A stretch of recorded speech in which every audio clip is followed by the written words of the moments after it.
એ કિરીટભાઈનો જે પ્રશ્ન છે એસસી ડિપાર્ટમેન્ટની જે નિમણૂક એમના જિલ્લામાં પ્રમુખ તરીકે થઈ છે એના માટે એમને વિરોધ નોંધાવ્યો છે. પણ સામાન્ય રીતે પ્રદેશ સમિતિ કે અમારું કોઈ એમાં ઇન્વોલ્વમેન્ટ હોતું નથી. એમાં એસટી ડિપાર્ટમેન્ટ એમની રીતે જ આકલન કરીને અને ત્યાં દિલ્હી ખાતે નામ મોકલતા હોય છે ને દિલ્હીથી એનું એપ્રુવલ આવ્યા બાદ જાહેર થતું હોય છે.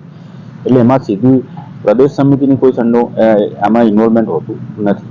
અને તેમ છતાં બી ત્યાં એ જે પણ ઇસ્યુ હશે એ પ્રદેશ સમિતિ દ્વારા પણ સૂચના આપવામાં આવી છે કે સોર્ટ આઉટ કરીને થાળે પાડવાની વાત કરવામાં આવી છે. આજે રાજીનામું આપવાની વાત કરે છે, શું કહેશો એ બાબતે? આમાં અત્યારે જે પાર્ટી લેવલની ગોઠવણ અમારા ઓફિશિયલ વિરોધ પક્ષનું અમારું સ્ટેટસ નથી. એટલે આજે ઇન્ટરનલ એરેન્જમેન્ટ અમે કરી છે અમારી પાર્ટી પૂરતી સીમિત છે કે દંડક તરીકેનું જે આમ ઓફિશિયલ હોદ્દો એમની પાસે નથી કે બીજા બધા ધારાસભ્ય છે. ઇવન હું પોતે કોંગ્રેસ પક્ષનો નેતા છું પણ વિરોધ પક્ષના નેતાનું સ્ટેટસ તો મારી પાસે પણ નથી. એટલે આ તો ઇન્ટરનલ એરેન્જમેન્ટ છે. એટલે તો અમને સમજાવવાનો પ્રયત્ન કરીશું. હજી વિધાનસભા સત્ર અત્યારે તો કોઈ છે નહીં. જ્યારે સત્રની જાહેરાત થશે એ પહેલા અમે બધા ધારાસભ્યો ભેગા થઈને એનું નિરાકરણ લાવીશું.